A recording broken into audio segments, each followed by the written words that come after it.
Gauri Suryavanshi S मराठीमध्ये आपलं स्वागत। वळूया आजच्या बातमीकडे। शेतकऱ्यांचे नेते शरद जोशी यांची जयंती ओझर येथे संपन्न झाली आहे। शेतकरी संघटनेचे नेते शरद जोशी साहेब यांची जयंती निमित्ताने मार्गदर्शन करताना डॉक्टर श्याम अष्टकर, ज्येष्ठ पत्रकार उत्तमराव कांबळे, कार्यक्रमाचे अध्यक्ष देविदास अण्णा पवार, जिल्हाध्यक्ष अर्जुनदादा बोराडे, संत पाटील झांबरे, स्मिता गुरव, निर्मलाताई जगजाप, व्यंगचित्रकार किरण मोरे आदी जण उपस्थित होते। माननीय शरद जोशींच्या स्मृतीस पण नमस्कार। मी खूप कमी वेळ घेणार आहे, पण 2-3 महत्त्वाचे मुद्दे मांडण्याचा प्रयत्न करतो। मी 79 साली, खरं म्हणजे 78 साली चाकणला मेडिकल ऑफिसर म्हणून सरकारी नोकरीत गेलो। त्यावेळेला आंदोलन कांद्याचं सुरू झालं आणि कांद्याचे 79 साली रस्त्याच्या बाजूला सडणारे ढीग लागलेले होते आणि त्यावेळेला मला हे शरद जोशी कोण आहेत, मोटरसायकलवरनं बुलेटवरनं हिंडतात, शेतकऱ्यांनी त्यांनी संघटित केलं, बाजार समितीमध्ये आंदोलन सुरू केलं, रस्ता रोको केलं। त्या रस्ता रोकोमध्ये मी त्यांना सरकारी अधिकारी म्हणून तपासायला जायचो। त्यावेळची जी मैत्री माझी ते असेपर्यंत शेवटपर्यंत टिकली।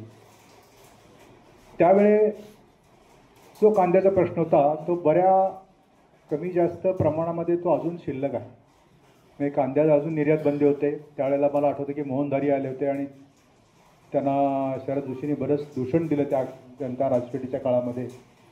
पण तशीच परिस्थिती आज इतकी सरकार आली आणि गेली, शेवटी मोदींचं सरकार आता आहे, त्या काळात देखील निर्यात बंदी आणि कांद्याचे भाव पाडणं हा प्रकरण गेली 46 वर्ष फरक न पडता कमी जास्त आहे, पण हा प्रश्न अजून शिल्लक आहे। आणि आता आम्हाला काही लोकांना असं वाटायला लागले की कुठलंही सरकार हे शेतकऱ्यांच्या काही मालांचे भाव कायम पाडणार आहे आणि ते कायम ग्राहकांचंच हित बघणार।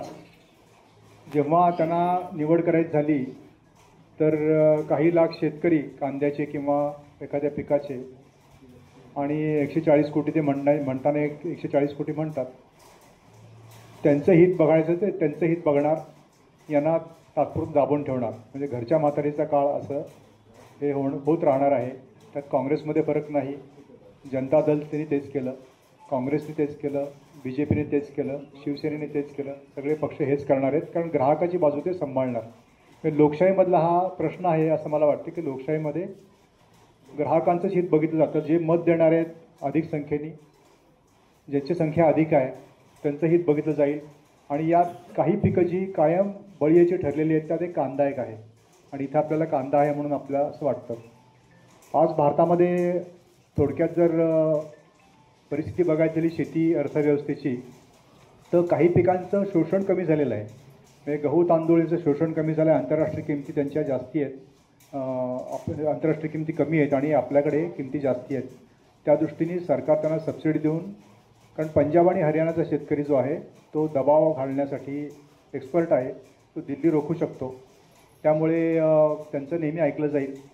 ते आपल्याला किसान आंदोलनाचा अनुभव आहे की ते आळदांड असतात। महाराष्ट्रातला शेतकरी हा सज्जन सुशिक्षित शेतकरी आहे आणि हा न्याय हा नेहमी पंजाब दिल्लीच्या आजूबाजूच्या शेतकऱ्यांना जास्ती मिळणार आहे, ही उघड गोष्ट आता झालेली आहे। वस्तुस्थिती अशी की मोदी सरकारने पहिल्यांदा शेतकरी हितासाठी म्हणून जे निर्णय, आम्हाला शंका कायम असायची की हे शेतकऱ्यांचं काम करणार आहेत की नाही करणार।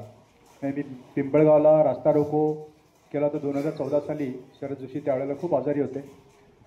रस्त्यावर आम्ही काही 5-10 मिनटं बसलो आणि त्यावेळेला ते म्हणायचे की मोदींना आपण थोडा वेळ दिला पाहिजे, ते त्यांना संघ जगू देणार नाही आणि त्यांना पण हे नीट प्रश्न समजायला पाहिजे, तर वेळ दिला पाहिजे। पण असं झालं की सतत कांद्याचे भाव पाडले गेले, इतर अनेक पिकांचे भाव पाडले गेले। आजही कापूस, सोयाबीन, कांदा ह्या सगळ्या पिकांचे भाव खाली आहेत। विशेषतः महाराष्ट्राचं फार नुकसान आहे मोदींच्या काळामध्ये। तर 3 कायदे जे त्यांनी त्यावेळेला केले होते, त्यावेळेला शेतकरी संघटनेने, कारण शरद जोशी नव्हते त्या काळात, पण शेतकरी संघटनेने विशेषतः अनिल घनवट आणि गोविंद जोशी, रवी काशीकर वगैरे सगळ्या मंडळींनी एकमुखाने त्याला पाठिंबा दिला होता की जे काय होते ते चांगलं होतं आहे। परंतु त्यावेळेला बाकीचे सगळे पक्ष आडवे आले आणि 3 कायदे रद्द केले। आपल्याला माहिती आहे की 3 कायद्यांमध्ये बाजार समिती म्हणजे त्यातली स्पर्धा निर्माण करणं हा एक महत्त्वाचा कायदा होता। एसेन्शियल कमोडिटीज ॲक्ट हा आवश्यक वस्तू कायदा, तात्पुरता कमी करण्याचा किंवा विशिष्ट भाव वाढले तरच तो वापरला जाईल अशी तरतूद त्याच्यामध्ये होती. आणि कॉन्ट्रॅक्टचा कायदा होता. शेतकऱ्यांना जमिनी कोणाला द्यायच्या म्हटल्यानंतर भीती वाटते बळकावल्या जातील म्हणून कॉन्ट्रॅक्टचा स्पेशल कायदा त्यावेळेस केला होता. पण ते 3 कायदे ह्या अडाणी बाकीच्या पक्षांनी म्हणजे मुळात हे करायला तयार नव्हते. त्यांनी केलं तर या लोकांनी उलटून लावलं अशी परिस्थिती आज आहे. एस मराठी न्यूजसाठी वृत्तसंपादक शामराव सोनवणे, ओझर. अशाच नवीन ताज्या घडामोडी जाणून घेण्यासाठी आमच्या एस मराठी न्यूज चॅनलला लाईक करा, शेअर करा, सबस्क्राईब करा आणि बेल आयकॉनला क्लिक करायला विसरू नका.